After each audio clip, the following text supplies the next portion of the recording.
Hola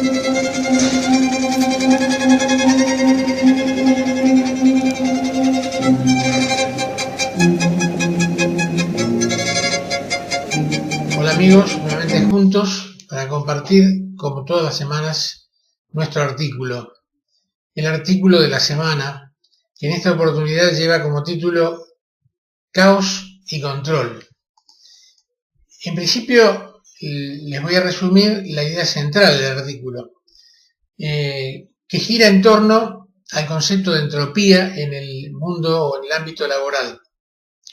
¿Cómo podemos definir la entropía? De manera sencilla. Es un concepto que alude al grado de desorden que tiene o que tiende a tener un sistema, cualquiera sea ese sistema, cualquiera sea su naturaleza, biológica, social, organizacional, en el mundo de la comunicación.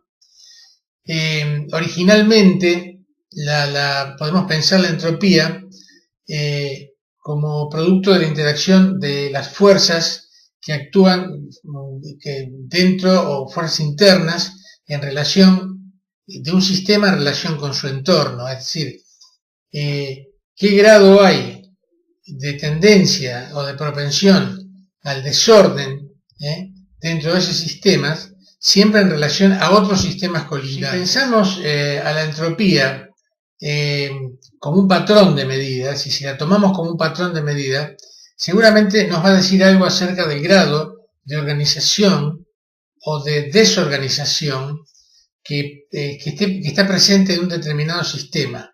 Y como les decía recién, la tendencia que tiene ese sistema justamente a desorganizarse, es decir, a perder un orden original.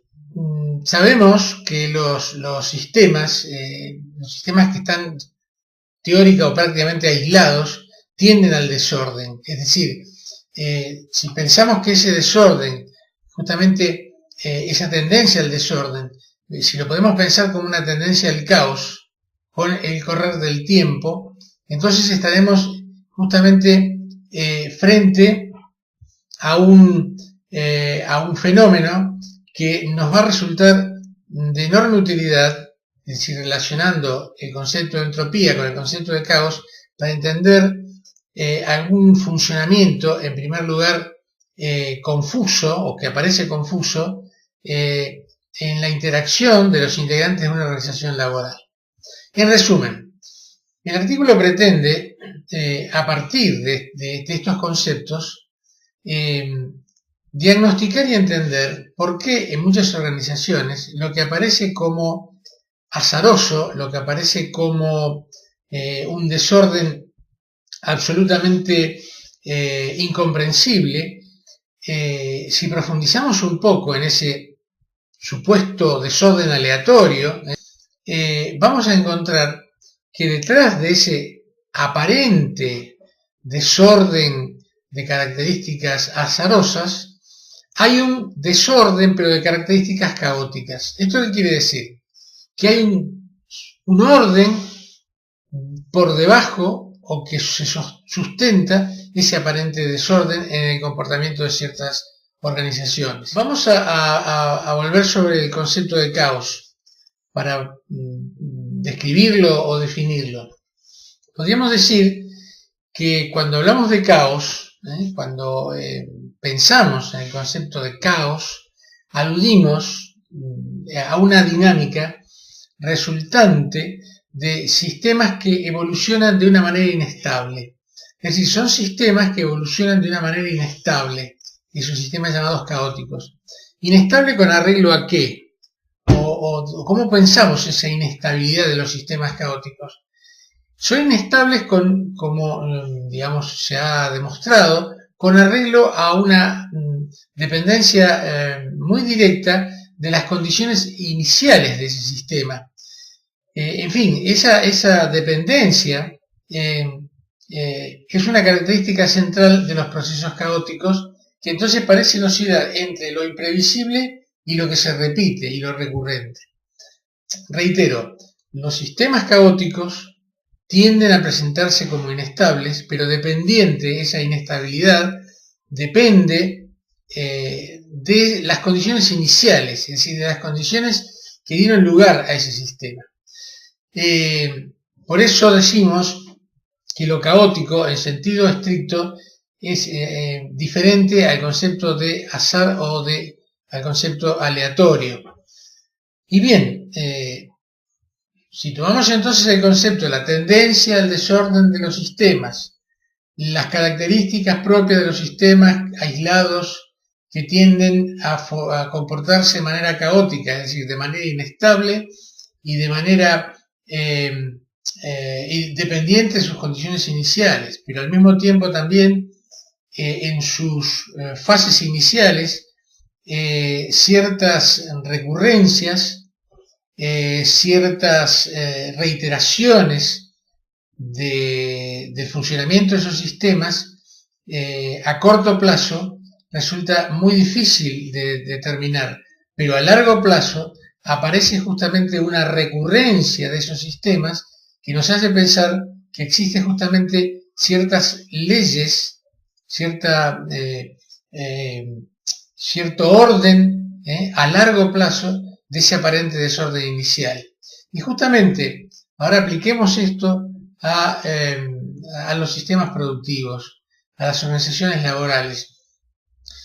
Observamos que en muchos sistemas productivos, en muchas organizaciones laborales, se presenta la racionalidad productiva, la racionalidad operativa, se presenta en principio como aparentemente caótica, es decir, tendiendo al desorden.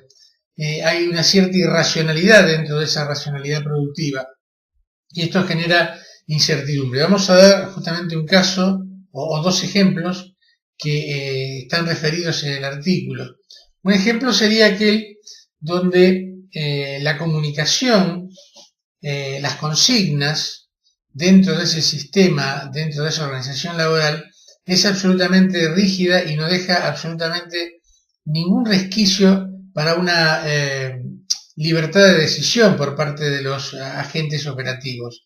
Es decir, sistemas absolutamente verticalistas donde el grado de incertidumbre en relación a los procesos, en relación a los posibles imprevistos, en relación a esas consignas estructuralmente verticales, tiende a ser aparentemente absoluta, donde la persona que asume el proceso productivo tiene prácticamente escasísima o nula capacidad de desvío de esas consignas iniciales, es decir, consignas que generan una incertidumbre casi nula en relación al proceso que debe ponerse en funcionamiento, y el grado de libertad, el grado de protagonismo, el grado de toma de decisiones, o el grado de duda que pueda tener, o el grado de percepción crítica que puede tener el operario es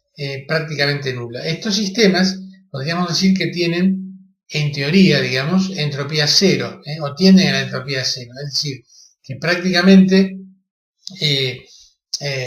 no hay ningún espacio libre para la tendencia al desorden que observamos en otros sistemas. Pero por otro lado, este desorden que se produce en muchas organizaciones, por ejemplo, en lugares donde las consignas son contradictorias, donde hay una escasa comunicación, que sea preciso el orden de las tareas, donde hay comunicaciones ambiguas, donde hay escasez de liderazgo, donde las consignas suelen ser confusas, digamos, donde la incertidumbre es muy alta, podríamos decir que hay una alta tendencia a la entropía. Desde esa perspectiva, pareciera, en todo caso, que el mejor proceso productivo sería aquel que se acerca a la entropía cero. Sin embargo, en realidad no es así. ¿Por qué?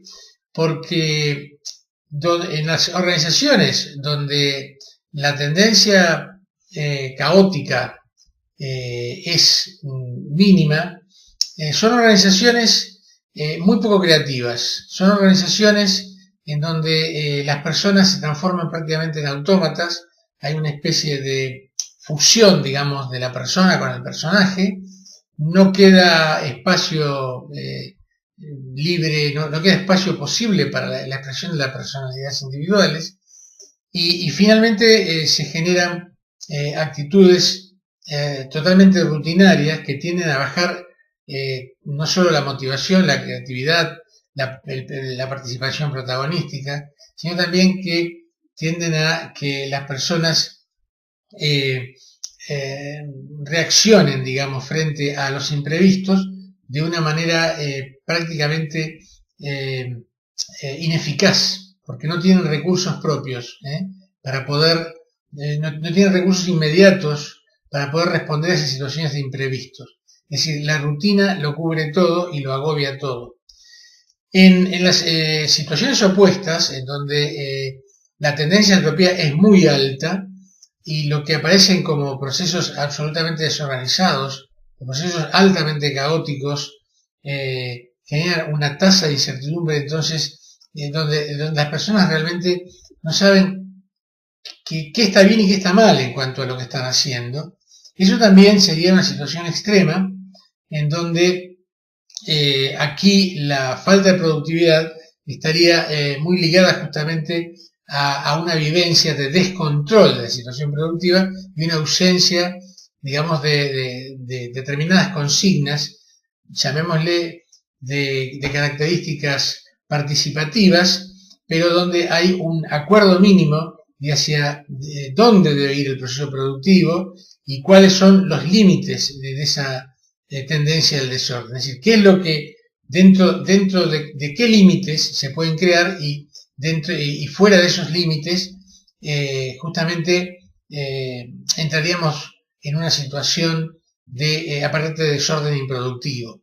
De manera tal que la conclusión que podemos sacar de esto, de esta visión teórica, es que las organizaciones, llamémosle, más productivas, más creativas, más protagonísticas, donde hay una mayor calidad de la vida laboral, donde hay un mayor equilibrio entre valores éticos, económicos, emocionales, es decir, lo que llamamos o lo que se suele llamar organizaciones utópicas, organizaciones, buenos lugares de trabajo, son aquellos que no están en ninguno de estos dos extremos, ni una entropía que tienda a cero, ni una entropía tan alta que impida, digamos, una cierta planificación del trabajo, una cierta delegación responsable de la toma de decisiones. Es decir, que en definitiva, un cierto grado de la tendencia al desorden,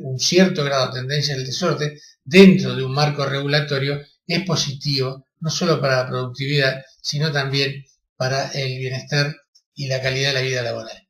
Bien, los invito a leer el artículo y nos encontramos en una semana con un nuevo artículo sobre estos temas de recursos humanos y psicología del trabajo. Gracias.